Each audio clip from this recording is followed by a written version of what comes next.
Hey, what's up everybody? Dr. Rossi, shrinksandsneakers.com. So in this video, what I want to do is I want to talk a little bit about psychotropics, specifically some of the more interesting ones, the ones that have fancy names, things you might have heard in popular media. So I'm going to start with a drug combination called California Rocket Fuel. And I'm going to take you through kind of the origin story, how it works, and why we call it California Rocket Fuel. So let's crack right into it and talk a little bit about what is this California Rocket Fuel, who came up with it, why is it interesting, and how can we learn a little bit more about how these two drugs work together synergistically to produce a more robust antidepressant effect. So let's start with the origin. So the term actually was coined by Stephen Stahl. Now Stephen Stahl is a well-known psychopharmacologist in the field of psychiatry, and he writes many books and does many educational seminars, as well as writes many peer-reviewed papers. So he's a very, very talented psychopharmacologist, and he was working in California or practicing in California when he started using this drug combination. And again, we're going to see why this drug combo makes sense from a pharmacological basis.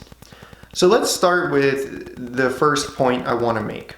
The first point I want to make is that, again, this is a combination of two drugs. So it's two separate drugs that you combine together for their synergistic effect.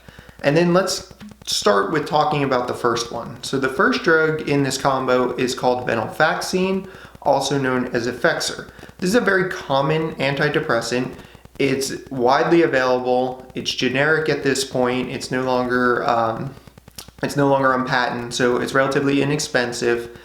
And it works primarily by blocking both serotonin and norepinephrine. And that makes it a little different than the typical or classic antidepressants that most people are familiar with, which primarily work by blocking serotonin only. So this has serotonin and norepinephrine reuptake inhibition, which allows more of both of those neurotransmitters to be present in the synaptic cleft. Now, I don't want to get too technical with the term, so if those things don't make sense to you, that's fine. Just know that both serotonin and norepinephrine play a role in our mood and how we feel, and we believe that when you increase these two things, you will feel better from a sense of your depression will be improved because these are deficient or low in your body. Of course, it's not that simple, far more complicated and nuanced than what I'm describing here, but I'm trying to keep it very basic for educational purposes. So that's the venlafaxine. Then you have another drug called mirtazapine or Remeron. Again, a drug that can be used as monotherapy, well-researched, well-studied, relatively safe medication that we do use as monotherapy for a lot of patients. Now, what makes mirtazapine or Remeron interesting is that it's an alpha-2 blocker. It blocks alpha-2 receptors, and these alpha-2 receptors are actually located on what we would call in the field of psychiatry presynaptic terminals. Now, you don't really, again, need to get bogged down in the details, but what happens when you start to increase norepinephrine in the synaptic cleft, some of that norepinephrine binds to these alpha-2 receptors, and when it binds to those alpha-2 receptors, it's a signal to the body to stop releasing norepinephrine.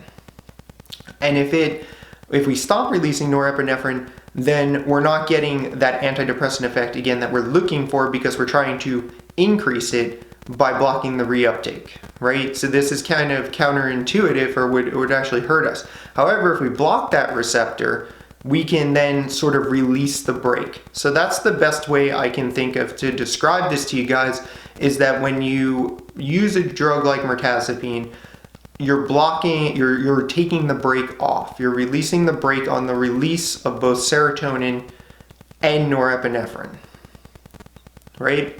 So it kind of makes sense that if you're giving one drug, venlafaxine, that's increasing serotonin and norepinephrine, and then you're giving another drug that's going to enhance or take the brake off the release of serotonin and norepinephrine, you're going to get even more robust effects and release of serotonin and norepinephrine into the synaptic cleft in order for it to do its work on postsynaptic receptors, right?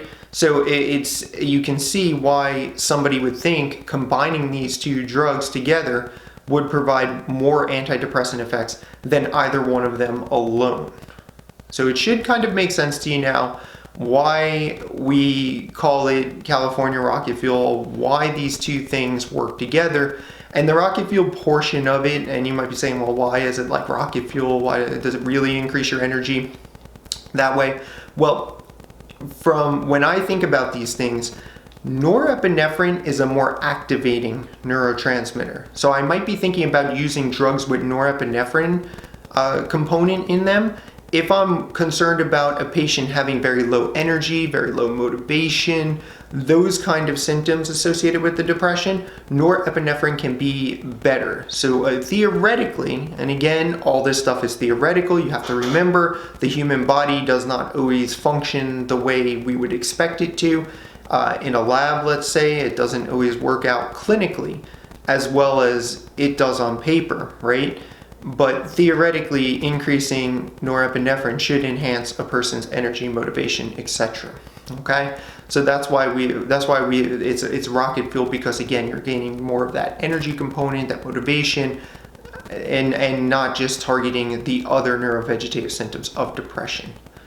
So that covers the California rocket fuel basics. If you guys are interested in hearing more about how to use this clinically, side effects, why we would combine these two drugs versus using one or the other, then I can make another video and we can talk more about that in that video. Please like and subscribe to the channel. It helps me to know that these videos are somewhat helpful and that we can keep producing content for you guys. And you know, if this is something we want to keep talking about, we'll do more videos on different drugs and different combinations and fancy names, okay? So take care, thank you for watching.